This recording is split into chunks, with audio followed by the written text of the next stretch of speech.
was worthless. No one's coming, Kip. You always were a disappointment. A failure. You're not good at anything. Enough! Enough! The officer finally pushed through the crowd, carrying his musket.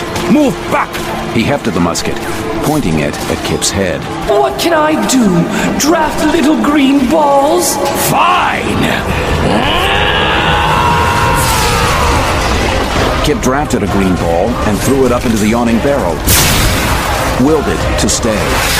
The officer pulled the trigger.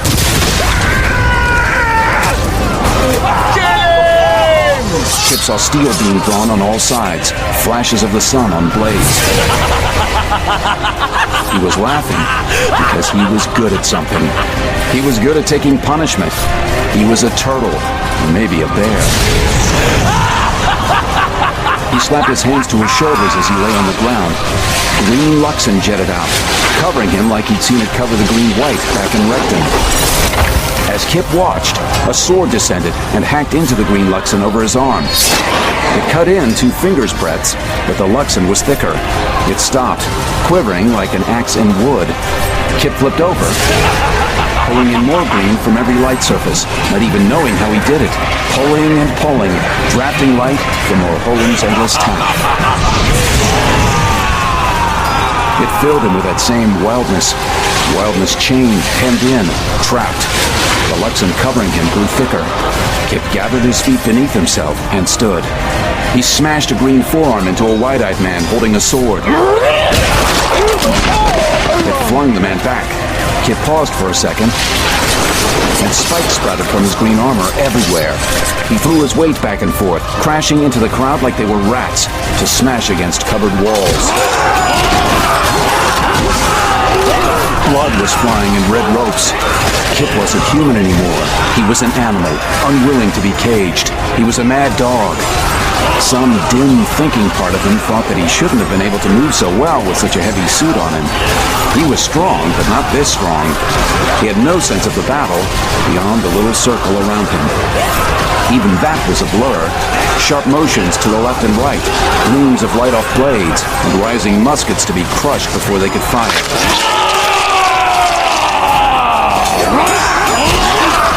He slashed and hacked and pounded with unreasoning fury. He could hold only one thought. I will not be stopped! In moments or hours, Kip had no notion of time.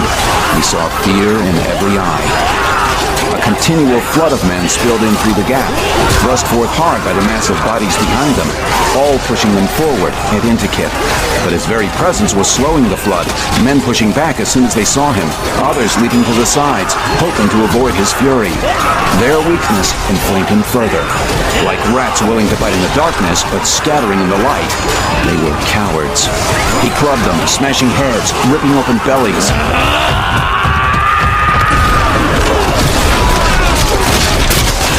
Charged the gap where they couldn't flee, impaled them, flung gore left and right. A thought went through his brain. Among all the shouting and screams and fear and mist and musket fire and clash of arms, someone was screaming a word. Kip! Kip! King Horadul! That way! King Horadul was rallying his mirrormen around him there, pulling them together after they'd been separated coming through the gap. He seemed furious about something. He hadn't seen Kip. Before he even knew what he was doing, Kip was charging. All his will focused, intent, implacable. This one thing remained. King Horadul had to pay for what he'd done. He had to die.